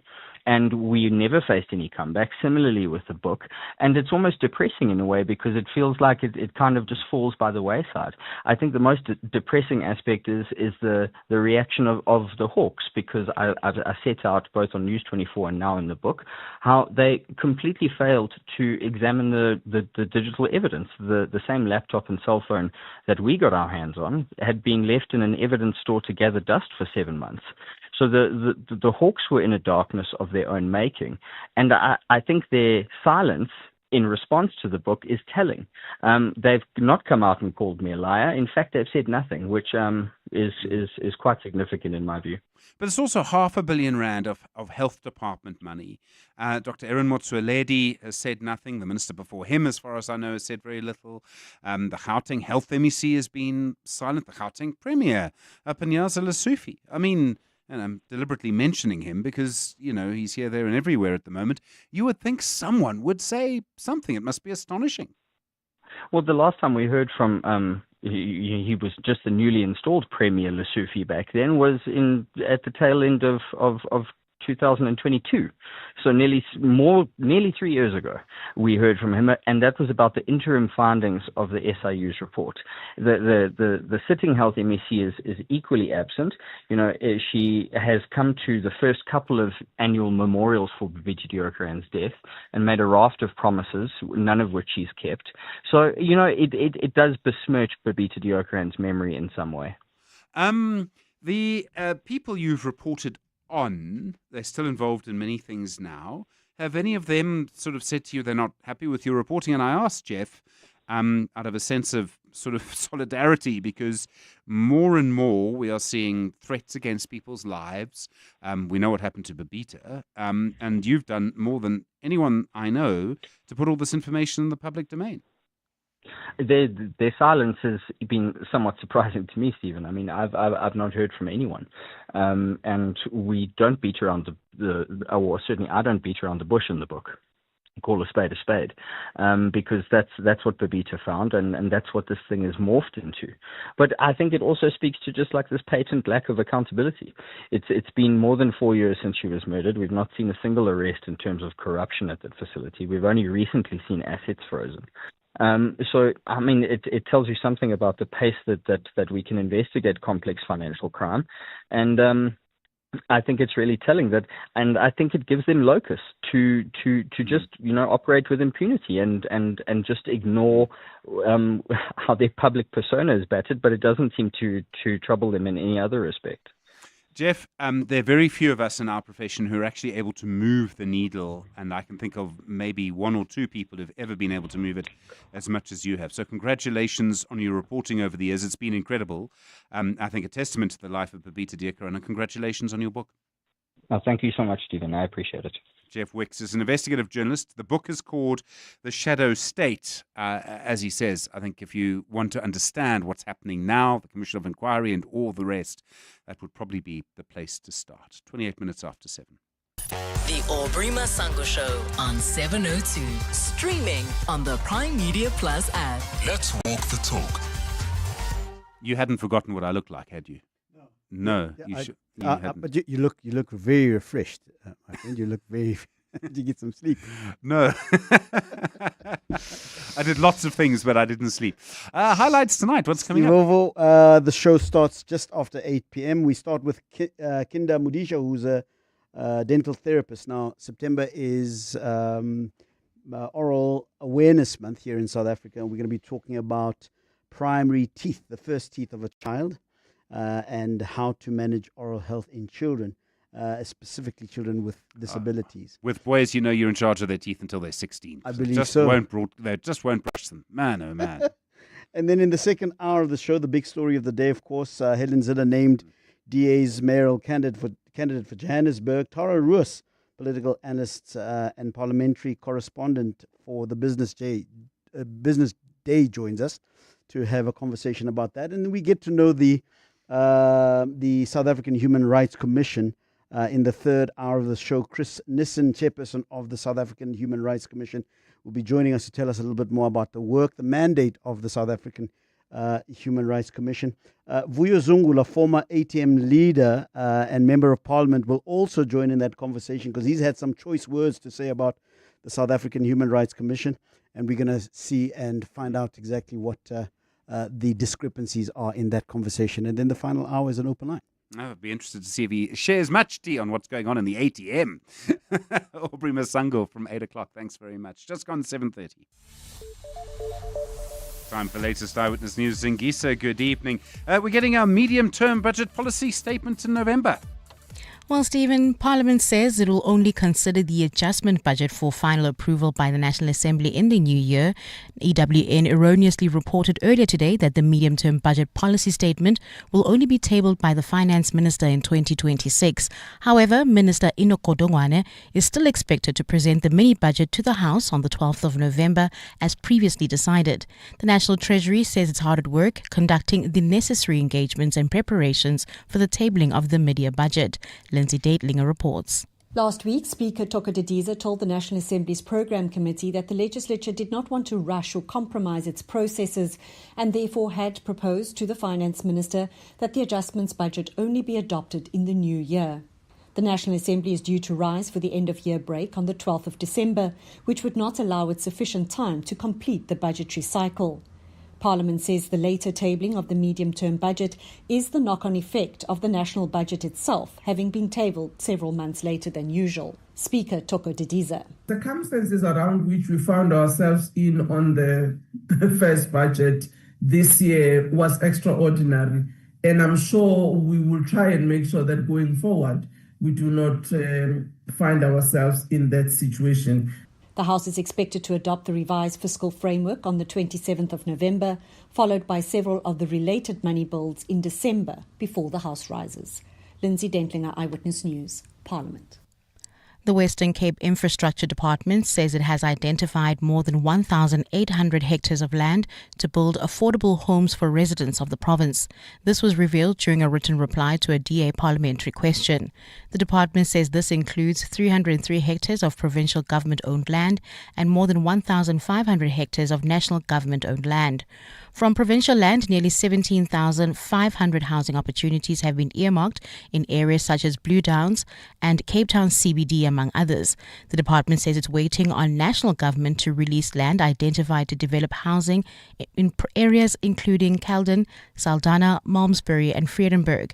The DA's Dirk Wessels says the party welcomes the steps taken by the department to unlock land for housing. The identification of more than 1,896 hectares of land shows the Western Cape's government commitment to tackling this housing backlog. But unless national government stops dragging its feet and releases the land on time, residents will continue to pay the price for delays. We call on this national government to fast-track approvals so that this land can be developed. And the case against 4 policemen or former policemen linked to a multi-million rand jewelry heist in Cape Town has been moved to the Wynberg Regional Court. Jacobus Groenewald, Bradley Minnar, Ntutuzeli Mafanya and Bathandwa Soldati made a brief appearance at the Wynberg Magistrate Court today. The ex-cops are accused of stealing jewelry worth 20 million rand more than a year ago. Ntutuzelo Nene has more. Jacobus Groenewald, Bradley Minnar, Mthutuzeli Mafanya and Bathandwa Soldati were fired from the police service earlier this year for their alleged involvement in the house robbery in Landatna. The court has amended some of their bail conditions to allow them to look for work. Prosecutors have requested the transcripts of the bail applications of all the accused to be made available for trial preparations. However, Groenewald's lawyers are against this, arguing that the magistrate who presided over the bail application did not thoroughly explain to the accused what his rights are. All the accused testified and dealt with the merits of the case during their bail applications. Ndutuzelo Nene, Eyewitness News. Partly cloudy skies are in store for Gauteng tomorrow, along with isolated showers and thundershowers expected. Temperatures will drop to overnight lows of between 11 and 14 degrees and peak at highs of between 30 and 32. Cape Town can anticipate a 30% chance of rain at a low of 11 and a high of 18. The top story in EWN. Parliament says it will only consider the adjustment budget for final approval by the National Assembly in the new year. In a world where a lot can change in 6 years, you can rest assured knowing that Hino's 6-year drivetrain warranty won't. All Hino trucks now come standard with a 6-year drivetrain warranty, protecting your investment all the way from pistons to gears. Built to keep your business moving, supporting uptime, growth and daily operations, because although a lot can change in 6 years, their warranty promise won't. T's and C's apply. Hino, all the way. Remember when everyone thought NFTs were the future of modern art? When non-fungible was a buzzword used in boardrooms to justify buying pixels, and the metaverse was just months away, and that we'll all be living in our virtual mansions, admiring our digital paintings, only to realize they were just expensive JPEGs. When you can't trust a trend, trust a 30-year track record of outperforming benchmarks. Coronation. Trust is earned. Coronation is an authorized FSP. Mom, Dad, you're not gonna believe this. What's up, bud? Luke's family has a kitchen. Okay. Like a real one, with knives and a sink for dishes. His mom was just standing there, making food with her hands. There was a fridge full of vegetables, even broccoli. Not broccoli. Oh, the horror. Who needs a kitchen? Simply spend 200 Rand or more and you could win Simply Asia for a year. T's and C's apply. Simply Asia, connecting the Thai way. Running a business is tough. You need tools that just work. That's why more South African businesses are switching to Mac. At iStore, we make it easy with 4,000 Rands in added value when you switch. That's 3 years extended warranty and remote tech support, leaving you to focus on everything else. Switch to Mac with iStore, your expert partner. T's and C's apply. Mac at iStore. Run smooth as business should. The Money Show. How I make my money. Well, there are very few people in this world, in this country, who are able to keep going in the broadcasting career for, well, over 30 years. Someone who I think will be no stranger to you, especially if you watch any TV that has anything to do with sport at all. Neil Andrews is the SuperSport anchor. He does all sorts of things on TV and has been doing it for a very long time. And he joins us now. Neil, good evening, and I really appreciate you taking the time to speak to us on The Money Show tonight. It's an absolute honor. It truly is, Stephen. So, yeah, very pleased to be chatting to you. I just hope I can remember what's happened so many years ago. Don't worry, we'll make it up. Isn't that usually the best broadcasting if we don't?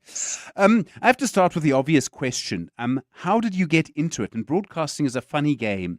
There's no real qualification to be a good broadcaster. You either are or you aren't. How did it all start for you? It's an excellent comment because I was very late to the party. I'll give you a sort of a road to how I got to the party. But when I first arrived at what was then just Mnet, it was before Mnet Supersport, I looked around and others had got the break on me. The late, great Darren Scott was already well entrenched. Tinky Pringle was there, Arnold Geertz was there, Gary Bailey was there.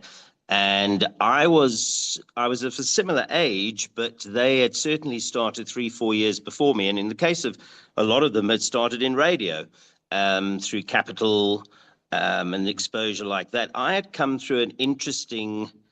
Well, I suppose now I'm going to out-trump them a bit. I did go to varsity. I suspect a lot of people in broadcasting can't spell varsity, so they didn't go there.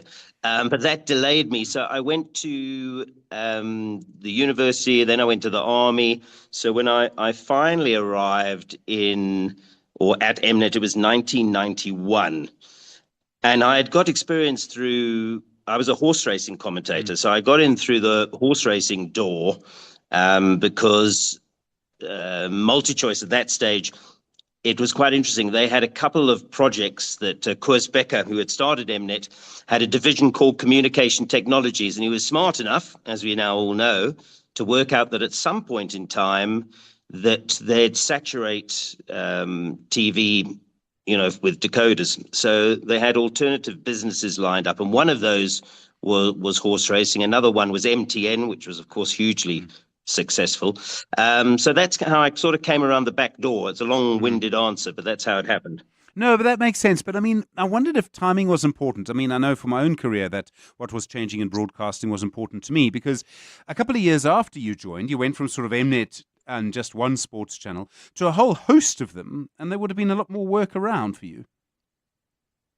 Absolutely. I think you've got to be lucky. And oddly enough, I have a lot of youngsters asking me today how I did it, and I say exactly the same thing, that we're into an era now where everything is breaking up. Traditional broadcasting is no longer. So we've seen it with podcasts and with various cameos that you can make either on linear or digital, which of course wasn't open to us back in the day. So you've got to seize that opportunity. But yes, I would say you have to be a bit lucky. And in that sense, I think I was lucky, yeah.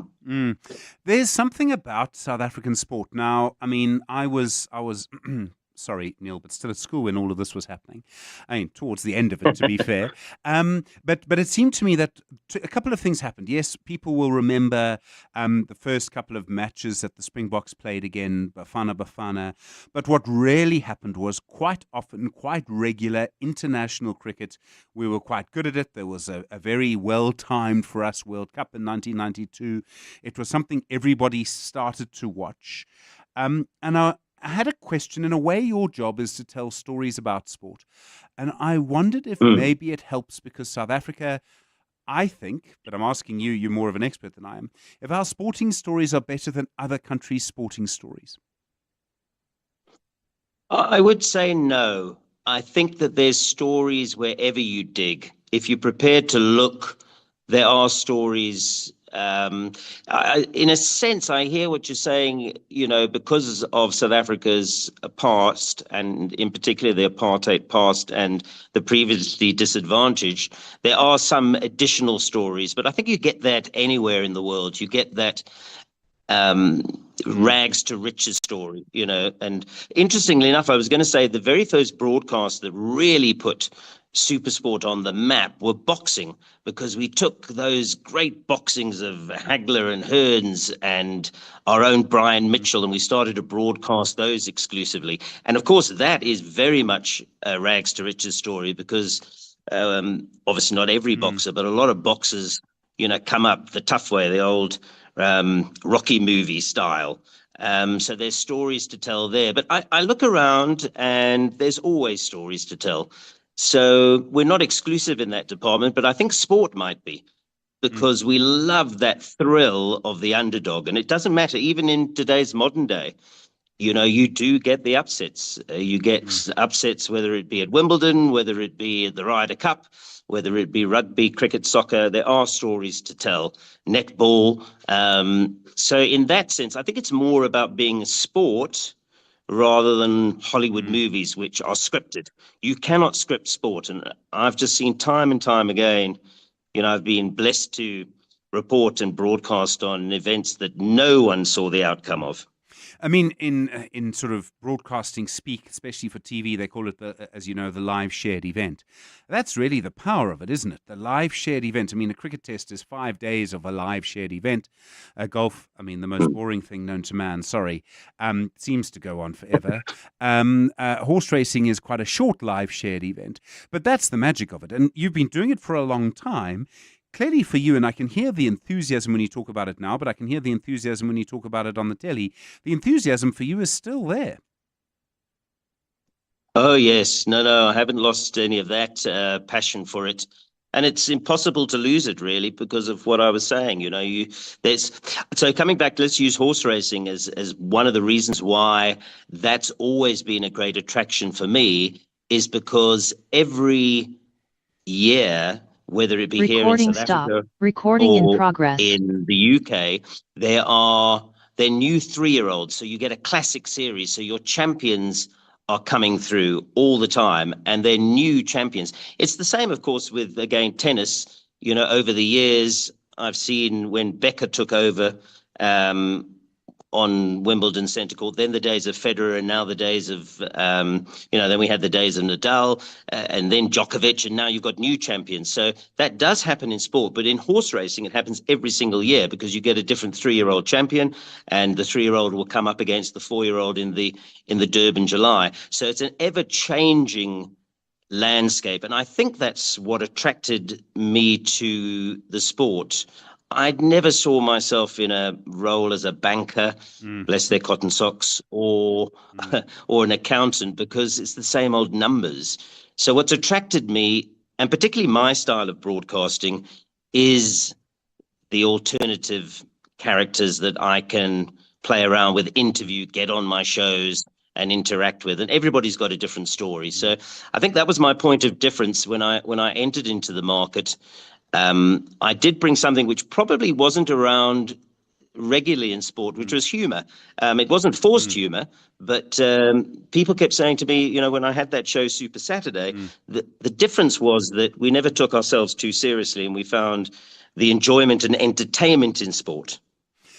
You have always had a sense of fun. And I sometimes wonder, and particularly if you look at the era we were coming out of, there wasn't a lot of fun around that was being had publicly. That really matters. People want to, that's the secret to good breakfast radio, is a little bit of fun, that's what you're able to bring. And clearly for you, it does come very naturally. You can see the joke. You can, get the Australian to tell the time Brian McMillan had a gun. All of those things come quite easily for you, it seems. Yes, it does. I am blessed in that sense. So I'm lucky in that sense. I don't know whether I got that element of humor from my dad, who was a bit wacky. I think I'm not quite as wacky as he was, but there is that tongue-in-cheek element to everything. And then I think what you do in a broadcast career is you position yourself around people who you can get the best out of. So again, coming back to that Super Saturday show, because that's really where, from an award point of view, we won all the awards, was the chemistry. So again, it wasn't, let's pick this guy because I think he's funny.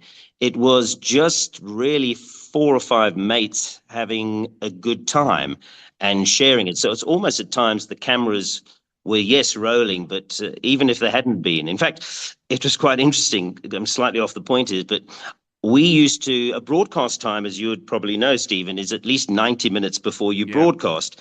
And the problem back in the day when we used to rock up with Super Saturday, we had so much fun in the 90 minutes leading up to the show that at times all the jokes were finished. So I said, this is not working. We have to arrive 15 minutes before broadcast. So at least we've got something funny to share on air, which always didn't go down very well. But I think it was very natural. And you've got to surround yourself with people with dry sense of the humour, a bit wackiness, and that's what's worked. And you've got to sort of build the rapport over time. We're speaking to Neil Andrews. He's the SuperSport broadcaster and anchor. He's had a long career, plenty more to come from him. 13 minutes to 8.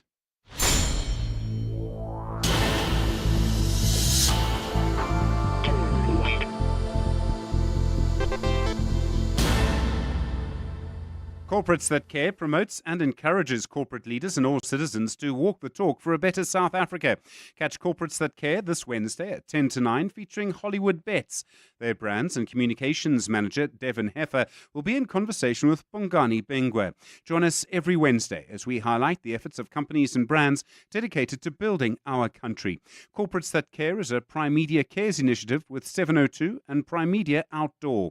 702, let's walk the talk and make a difference together. Calling all wedding planners and venues, restaurants, conference centers, and hotels. Do you need tables and chairs? Home in One has it all. Do you need cutlery, crockery, table linen, and restaurant equipment? Home in One has it all. Do you need tents, gazebos, or umbrellas? Home in One has it all. Affordable prices, the latest trends, with 2 branches in Pretoria and Johannesburg. Shop online at homein1.co.za because we're your #1 choice. Home in One has it all. This master doesn't just start, it wakes up. Anticipation. The wheel settles into your hands. Seat and mirrors adjust. You didn't ask, it just knew. Then the 3.3-liter turbo diesel clears its throat. And suddenly, you're flying, weaving through sunlight. Goosebumps on your commute. The feeling will find you in the Mazda CX-60. Wonder awaits. The Money Show, Stephen Grootes, is brought to you by Absa CIB, banking on local growth with Club Med South Africa to bring the first resort of its kind to the country. The Money Show, how I make my money. 11 minutes to 8 the time. Neil Andrews, the Supersport broadcaster and anchor with us, had a very long career and done lots of things during that time. Neil, broadcasting is fun. I know that. It can be, there are 1 or 2 downsides, and I'm thinking specifically about family. You have to be at a studio early in the morning or late at night for you. I would imagine your family probably doesn't like to discuss weekends that much. I'm sure it must be quite tricky. I mean, it's something you do have to balance. Yeah, I think that's right. I think that probably over the years, I've balanced it by including, certainly I've got a lot of children, Stephen. I don't know if you know that. I've got 6 in total. I have been told, yes. Yeah. Yes, I've got 6 in total. So my 2 older ones, I used to include them in Super Saturday. So, you know, and they were all friendly. As I said, as a group of people, whether it was Terry Payne, Mike Hazeman, Pumlani, the late Pumlani Masibi, Ed Jordan, we used to hang out together. So we would have, you know, Ed would have his Christmas sing-along, his Christmas carol get-together, and we'd bring all of the kids and the families together. So it was one big happy family in that sense. So a lot of it, and at times I would include Melissa and Gregory, those are my 2 oldest, as props. So, for example, it's worth telling the story because one day England were playing the Springboks at Twickenham. And so I brought my kids in dressed in Springbok tops. And then we had a little bit of a skit where Terry said he's going to take them for a cup of tea. And when they came back, he'd put them into England jerseys. And of course, they were told, look miserable. And so they were sort of crying next to Terry. And then we said, well, what have you done? And he said, no, matey, the England are going to win. You know, so stuff like that. So they were part of it. But yes, I mean, there are hours and hours away. I must be honest, because people say to me over the years, you must have done a lot of traveling. And I did I've done a lot of traveling, which interestingly enough came through my poker involvement, going to Las Vegas most of the time. But I was always a studio anchor, Stephen. So I was never really the person that was at the stadium where it was being played. I was always the person that people were handing back to with my studio guests to facilitate analysis. So in that sense, I actually haven't traveled as much as others. Neil, I don't want to pry into your family too much because it is none of my business. So tell me if you're not comfortable and we'll change the subject. No, not at all. But I know... Fire away. I've got nothing to hide. I know that when you got married, you had what many people in South Africa call a traditional wedding. Someone actually, I won't tell you who, sent me some videos of it earlier. And you're bringing up children that have parents that come from different cultures. And I wondered what your experience of that was in Mzansi, in South Africa, right now. A lot of people, there are many, many families like yours. Sometimes they're blended families, sometimes they're families where the parents come from different backgrounds. And I just wondered if you found that as comfortable, considering how interesting and difficult our country can be, if you'd found it as comfortable as you had hoped it would be, or maybe actually you found it a lot easier than maybe you thought you would.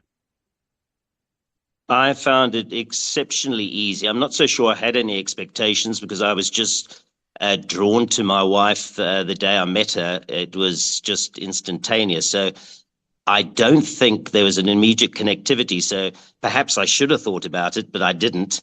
And likewise, when we've had children together, I think it was very organic. I never thought about it, but I must tell you that it has been the biggest blessing and joy. Because I think it's eased me into a new world as well. I think sometimes as old traditional South Africans, we we weren't allowed to share in some of the enjoyment and entertainment and life from other cultures.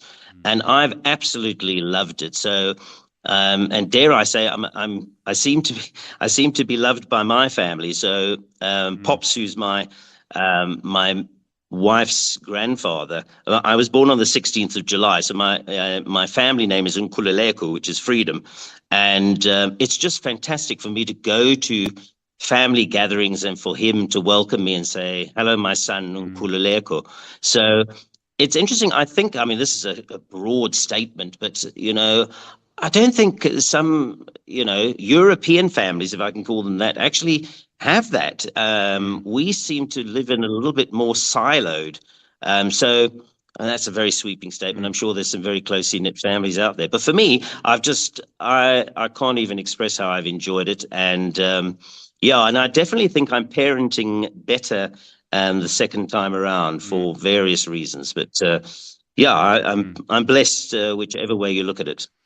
Do you think that might make you a better broadcaster? That's a very good question. Probably. It probably does because, of course, now broadcasting in modern day South Africa, and quite rightly, is embracing more cultures. We're telling more stories. I like what you said earlier. That certainly is what MultiChoice and indeed SuperSport is about. We want to tell stories and we want to entertain. It's not just delivering live sport. I mean, that's fantastic, but we want to see the stories behind it, the personal stories. So I suspect I am more in touch with my fellow South Africans in general because of that. But again, I've never given it much thought. I think I'm very fortunate that most of my career has come organically, and to that end, I think it was a perfect fit. I was qualified as a teacher, so I did my teaching degree and I taught for a while. But I did get a sense that I probably would be happier spreading my wings into broadcasting. I think it was a good decision. No, I mean, I think the whole country would rise and applaud and agree with you. You made the point about people asking you, how did you get into broadcasting? Because they want to do the same thing. And you also spoke about how the world is changing. Do you think there's a future in broadcasting? I mean, my own sense is that if there is, and I think there must be for various reasons, but certainly sport will be one of the big parts of it because of that live shared experience. But the kind of sports broadcasting you're doing now, so commentating on a live horse race or commentating on a live match or hosting something like a sort of Super Saturday because you have created a community of people who are interested in something and you've created characters who are interesting and so people want to watch that. Do you think there's still a future in that? And by future, I do mean kind of 30 years out. It's a fascinating question, isn't it? Because you wonder where AI is going. And every time I listen to an AI podcast, they tell me every single job's going to go down the Swanee. And I have no reason to believe that broadcasting won't be the same. So in that sense, I don't know what's around the corner. But what I will say is that what you now need to do to be successful and popular is you need quality and authenticity. I've got to be careful how I position this. I think that sometimes some of what we're asked to consume is not great. And as a result, people won't be attracted to it. But I think if you turn out quality broadcasting, which comes into all of this about authenticity, knowledge, entertainment, the ability to have an anchor who can facilitate good conversation with credible guests, then I think people will watch. Having said that, of course, now post-COVID, everything's sped up and people are consuming it perhaps in smaller bites. So when we brought Super Saturday back post-COVID, I was at pains to point out I can't see anybody sitting for 90 minutes anymore on a Saturday morning and watching the whole show. Doesn't matter how good we are. So we're going to have to maybe highlight some of the best parts of that show and put it out onto socials. So I think that you have to think about that. I just don't. And my own, by the way, if I can say, Stephen, when I grew up, I watched the Tour de France. I never missed a stage. I wouldn't miss a stage from beginning to end. Now, a year goes past and I have to ask someone, who won the Tour de France? So that's just my own personal television time. I mean, we used to, I think like most people, you watch the Mnet movie on a Sunday night and then watch Carte Blanche. Now no one even sits on the couch. So broadcasting is never going to go back to where it was, but that opens up opportunities, I guess, for people who are good broadcasters. Yeah. Neil Andrews, thank you very much. Some very interesting comments and thoughts and insights, not just into broadcasting, but into our society as well. Neil, thank you. I really do appreciate the time on The Money Show, the SuperSport broadcaster and anchor, telling you how he makes my money. The Money Show, Stephen Grootes, is brought to you by ABSA CIB, banking on local growth with Club Med South Africa to bring the first resort of its kind to the country.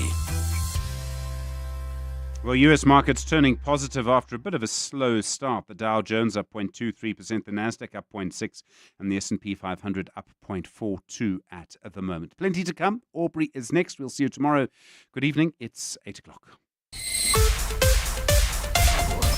This is EWN. Good evening. I'm Zingisa Chirwa.